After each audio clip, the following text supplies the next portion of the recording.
Let's play a game. By the end of this game, you should come to the same conclusion as me. Why there is at least one absolute truth in this world. First, a little background. Me and my roommate from college were having one of those philosophical talks. You know, one of those, why do we exist? What if we actually don't exist? What is existence in the first place? And what if our third roommate was secretly gay? Very philosophical. So the talk eventually got to, does there exist an absolute truth? Me, being the first principles thinking guy, immediately answers yes. But then my friend brings up the scenario that what we observe and our perception can be completely different from what reality actually is. For instance, everything I know about the physics of our universe and how I perceive the world could be due to some giant jellyfish-looking creature feeding me information. It's essentially the premise of The Matrix, except the real world is more like an episode of SpongeBob mixed with Courage the Cowardly Dog. It's pretty scary to imagine, but there is no way to prove that this scenario isn't true. Therefore, there isn't an absolute truth. If you're still confused, let me clarify. I can say gravity is an absolute truth. Wrong, because the reality is that a giant jellyfish is feeding me information to believe that gravity exists. Well then, I guess I can say I exist as an absolute truth. And here's where it gets a little bit confusing. I thought I nailed that when I said that to my roommate, but then he says, it doesn't mean that your perception of your existence is commonly objective across all existence. And I'm like, existence is existence. What's the perception difference? And then he says, at best, we are limited to our perception. And then I'm like, what does it take to satisfy this man? But I'm not one to give up, especially when it comes to a reasoning game. So here's the game. We need to find an objective, absolute truth. The reason why saying we exist doesn't work is because we each perceive each other's existences differently. For instance, I don't know if you actually exist.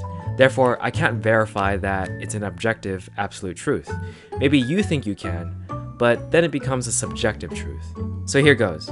Find a statement that verifies that there exists at least one objective, absolute truth. I'll give you 3 hints every 5 seconds, and then after that, I'll give you the answer. You can pause the video if you want to try to figure it out on your own, or after each hint. Get ready? Go. Hint number 1. The statement contains the phrase, absolute truth.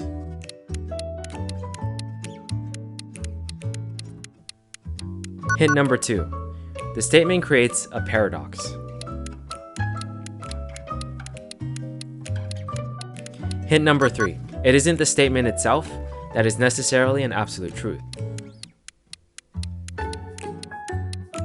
And that's it. If you manage to get this completely on your own, you have some pretty good reasoning skills.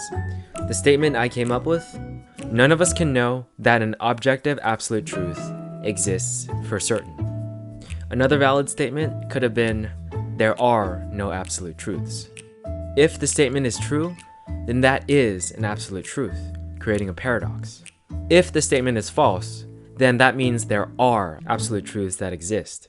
True or false, it means that there's at least one objective absolute truth. It's just pure logic.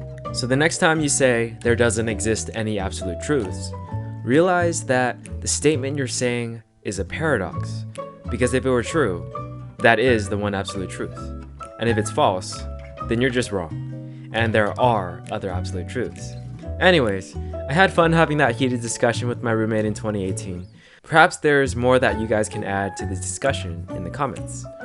I know I'm probably gonna get a lot of hate from those crazy religious people out there, and don't worry, I don't have anything against religion, and have plenty of religious friends who are cool people. I'm just saying, some people are just so passionate. Thanks for listening to the story and playing along. See you in the next one.